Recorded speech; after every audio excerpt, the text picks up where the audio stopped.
خشم احساسی است که باعث می شود زبانتان زودتر از فکرتان کار کند.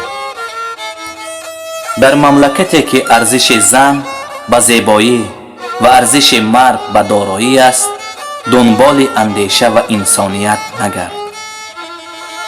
آدم ها همیشه نیاز به نصیحت دارند.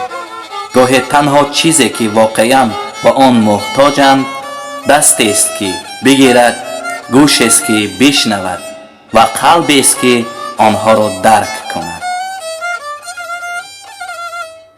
همیشه آنچه را که درباره من می‌دانی باور کن، نه آنچه را که پشت سر من شنیده ای. اگر پشت سرم حرف میزنی بدون شک به این معناست که زندگیم از تو بهتر است.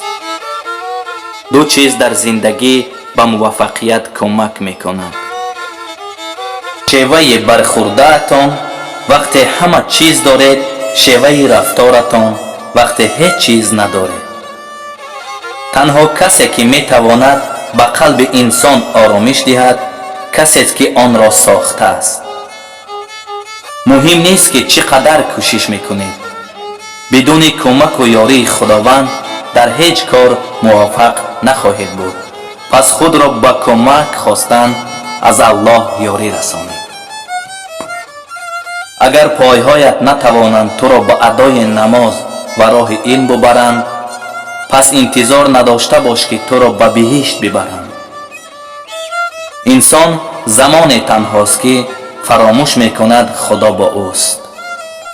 گناهان سوزانده خواهند شد، یا توسط درد پشیمانی در این دنیا و یا توسط آتش جهنم در جهان آخرت.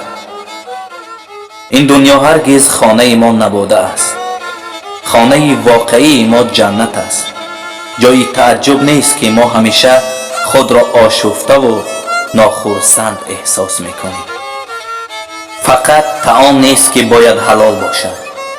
لباسی که میپوشیم، پولی که به دست میآوریم و حتی عشق همه باید حلال باشند.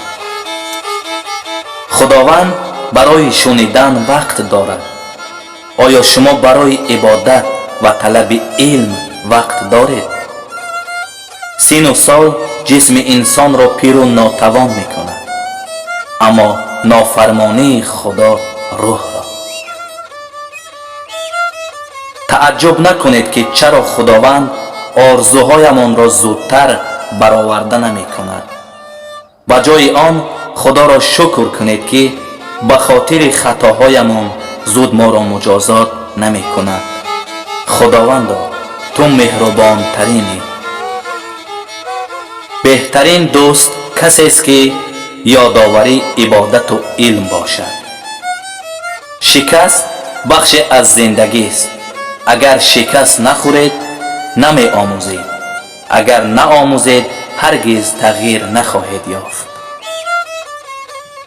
در جامعه ای که کارها از روی استعدادها تقدیم نشوند، در حقیقت همه بیکارند.